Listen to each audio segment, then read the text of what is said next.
Why don't I start? This is what we call home. This is a picture of our farm in Abu Dhabi taken in March. This could be a piece of land in any arid climate anywhere in the world. Traditional farming on such a piece of land is incredibly inefficient, both in terms of resource utilization and, of course, the quality of production.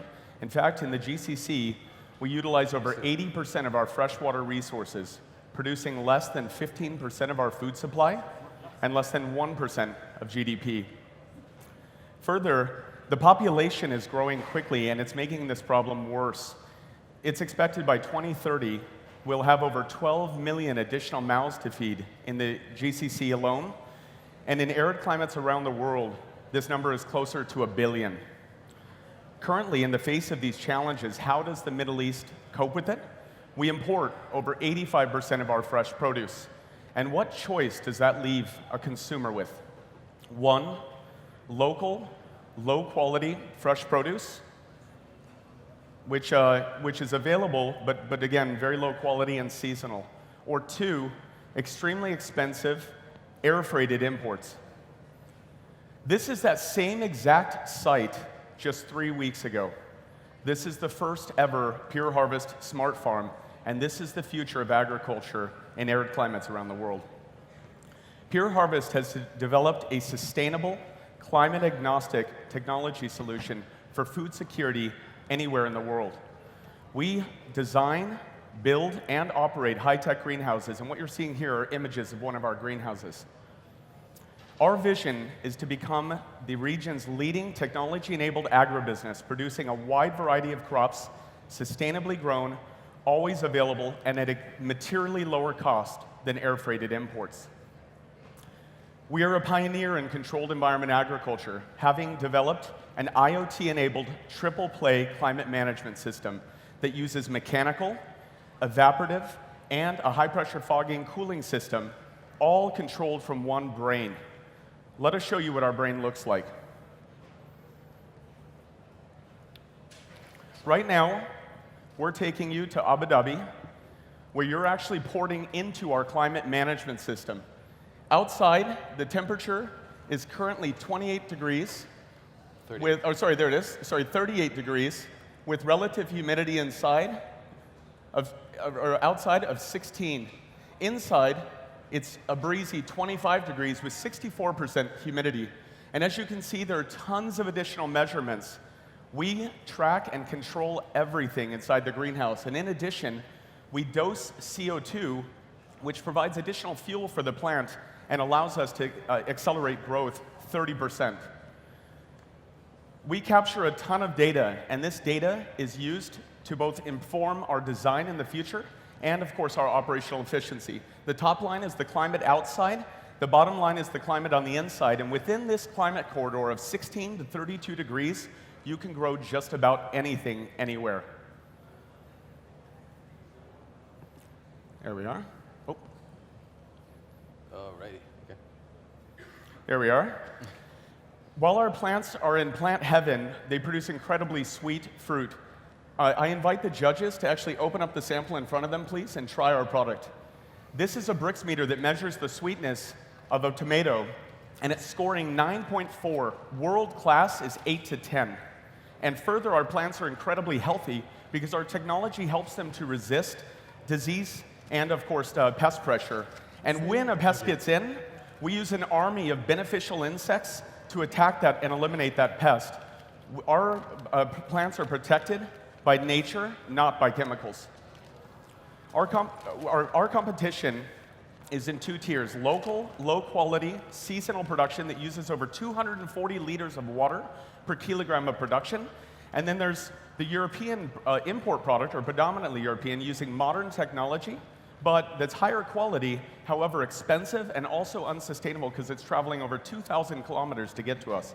Our solution is 7 to 10 times the yield, using 1/7 of the water, and it's grown just 1 hour from 85% of the population of the UAE. We are going to scale quickly. Currently, our farm is producing 1 ton per day in this subscale proof of concept, but by next year, we expect to have over 120,000 square meters of production in 2 countries producing over 10 varieties of fresh produce. The market for fresh fruit and veg is huge. Globally, it's over $250 billion. In the GCC alone, over $6 billion. And in our home market of the UAE, it's over $1 billion. And we'll access the market going direct to retailers and wholesalers, eliminating what is typically a 5-step distribution channel into just 2. Lastly, we'll do so because we have a strong and diverse team of engineers, private equity investment professionals, experienced controlled environment agriculture executives, and even retailers with an ex-VP from Carrefour. Envision a world where any country can invest in its own food security, water conservation, and economic diversification by deploying this technology while offering its people fresh, premium produce that is locally grown. That future is now. Okay, judges, before we start the questions, how did it taste? Thumbs up, thumbs down? Tastes like tomatoes. It tastes like tomatoes, there you go. Good to hear. Tastes like Okay, they should. That's our questions. slogan. Tastes like they should. It's on the package. Yeah. I have a question. Can you talk to us a little bit about your business model? How are you making money? All that. Absolutely. So we design, build, and operate, as we said, the greenhouse. But fundamentally, we're selling directly to the retailer or the hospitality distributor or to customers like Emirates Flight Catering. Tell us about your price points a little bit. Well, our price points at the retail level are anywhere from 20 to 40% below comparable quality imported product. So for instance, this product you sampled is identical to a product called Coeur de Pigeon, and those from the UAE might know it on the shelves. That retails at 22 to 24 dirhams per kilo. We expect ours to retail around 9. That's over half. But where are your costs coming from? You have the infrastructure cost and then maintenance cost. That's all Seed costing. I mean, That's all covered within the price. That's all point. covered within That's the all price. covered. We're able to Effectively, absorb we're that. cutting out a big portion of the cost, which is the distribution coming in from Europe. And the way that we also grow allows us to bring down our cost structure. Namely, we can probably increase the prices even beyond what is coming in from Europe. But our business model is to create a brand, the local brand, that people can relate to, and that's also low cost. People are very price sensitive. And so we don't want to charge a premium for having a better product per se. and you own the land or you're renting the land? We currently, so our business partner, Mahmoud Addi, our Emirati local national partner, has acquired the land and we've leased it from him because we're proving a model. Everything about this commercial scale proof of concept was to prove a model, which is that we can assimilate land, design, build, and operate a high-tech greenhouse in partnership with locals. We are not looking to eliminate locals out of farming. We want to work with them to farm differently. Is your growth based on distribution or replication? Like, is this something you want to replicate a lot of micro farms, or you want to kind of increase the distribution? Like, how? In some places in the world, what we're doing is called a food factory. So fundamentally, we need additional capacity to grow, right?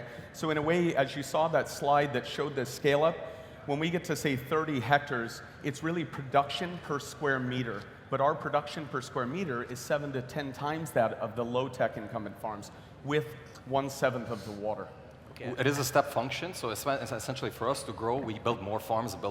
Now there's other ways in which we can finance the farms, but ultimately we increase our capacity and sell into the market. And how big does the farm have to be for it to make sense? Very good question. We characterize minimum efficient scale, using the microeconomic term, around 3 hectares. However, ideally between 10 and 24 hectares, these things kind of peak out on your economies of scale. We intend to be building between 10 and 16 hectares in the next phases. One thing to note as well is that the land that we have right now, we've built on approximately 1 hectare, even though the growing area is 0.6 hectares. However, we have room to scale almost 3x just on the land where we are. And even the way we've designed our greenhouse right now is to allow for scaling. We built it at this size because this is really the maximum amount of money we can raise in seed capital. We raised $5.8 million. Pre-revenue. Pre-revenue, but ultimately, that was the minimum viable product that we can build. Now we hope with this, and we can let people taste the product, we can raise more capital, continue building, leverage it, and then, yeah, sky's the limit. And if I could revisit your question earlier, which is counterintuitively, or I would say our thesis really, is that you can actually grow more effectively and more efficiently here than Europe. And I call it the Adam Smith's Wealth of Nations analysis, whereby who should make tires and who should make high heels. If you look at the factors of production of food, it's sun, land, or in our case, space, because we don't need land, we can grow on a rooftop. We need energy, water, labor, and taxes affect any trade policy and economics of any good across a border. Go down that list, and us against Europe, or Holland, for instance, which is the second largest food exporter in the world, we have twice the light levels, a fraction of the labor costs, 0% corporate tax for 50 years in a treaty with Abu Dhabi Global Markets. We have labor, as I mentioned, that's relatively inexpensive. We integrate well with solar. There's an abundance of energy in our region. So when you go down those factors of production, counterintuitively, once you control for climate with technology, we're one of the best places in the world to grow food. And as we scale, also our cost structure will decrease significantly. One of the major cost structures, for example, to produce tomatoes for us is CO2. Sky mentioned during the presentation that we dose CO2 to improve the yield, photosynthesis for the plants. We're already talking with different parties about capturing CO2, and then that almost reduces our cost structure for carbon dioxide by a third, which is 3% of our cost structure. And to his point, we can capture that from what we call a green source. So somebody who would otherwise emit that into the atmosphere, like a desalination plant, capture that CO2 and create a new utility for them, while we, of course, reduce our cost structure and increase our competitiveness against those import markets, all while helping the UAE reach its Paris Climate Accord commitments. I also noticed that you're looking at the brand, at the sticker on front. Maybe one thing I live in Dubai, so really? Okay, we're gonna be in the shelves hopefully in a couple of weeks, so watch out for us. But one thing that we didn't maybe emphasize so much is that ultimately what we want to do is build a brand, right? Technologies come and go, but what survives are brands. And so what we want is an individual like you to go into the store tomorrow and say, Pure Harvest, strawberries, tomatoes, whatever it is, I will buy it because I have faith in this brand. Now, different technologies, what we will do is integrate whatever other technology is available, and there's innovations all the time. But what we want as a consumer, they don't really care how it's really grown. They care price point, taste, and they want to know it's sustainable, etc. And health. Health, Absolutely. of course, absolutely. The nutrient density of our produce is incredibly high, and we'll be measuring that and sharing that with customers. We also measure all kinds of things that nobody else really in the market does, and we intend to promote this to retailers to raise the standards of food in our country. The Ministry of Environment and Climate Change last year banned food in the UAE from several markets because of health and safety issues. Yeah.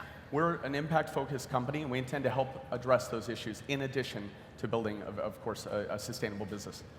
All right, give it up for Pure Harvest. Thank you. That concludes